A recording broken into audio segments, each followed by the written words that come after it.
Welcome to Pro Tips. Please like, share, and subscribe.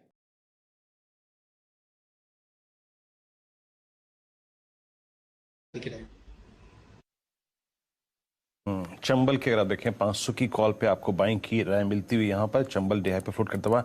मानस एक बार जरा Indian hotels को देखिएगा, ये आपकी स्क्रीन पर डे हाई पर आके ट्रेड करता हुआ और ये लगातार अगेंस्ट ऑल ऑड्स अपने आप को मेंटेन करता हुआ। मैं इनफैक्ट ओआई की शीट खोलता हूँ अपनी, लेकिन आपकी राय इंडियन होटल्स पे?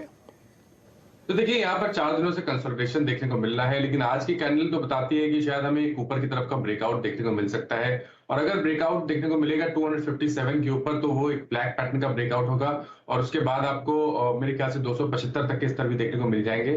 तो चांस लेना चाहिए। करंट लेवल्स पे आप खरीदारी करिए 249 के स्टॉप लॉस से 275 रुपए की टारगेट के लिए।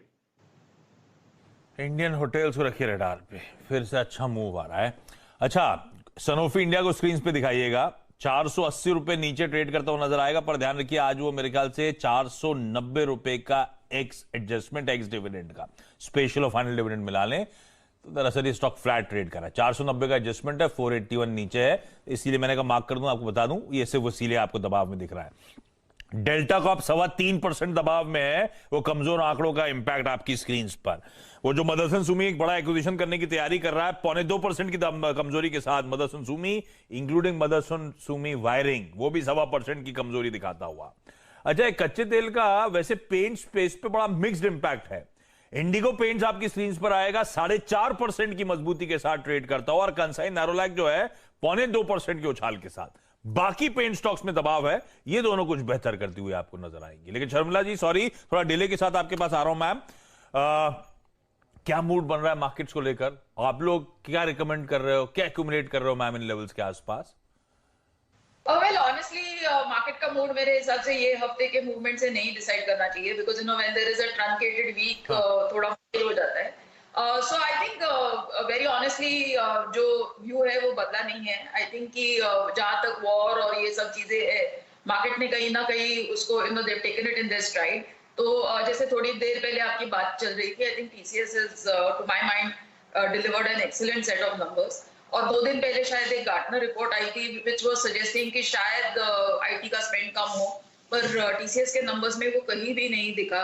There order pipeline is strong. So I think Infosys के नंबर्स बहुत इंपॉर्टेंट है, कल आएंगे, क्योंकि इन्फोसिस गाइडेंस देता है, TCS doesn't really give a guidance. लेकिन yes, I think their commentary sort of suggested कि ऑर्डर पाइपलाइन बहुत स्ट्रांग है।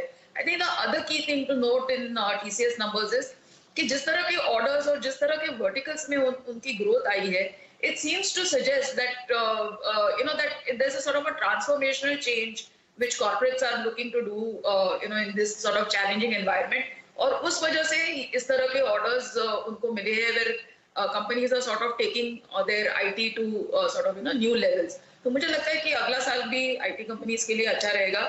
I do like TCS, I do like let's wait for Infosys। HCL tech भी मुझे काफी पसंद है और मिड कैप आईटी मुझे खास करके पसंद है।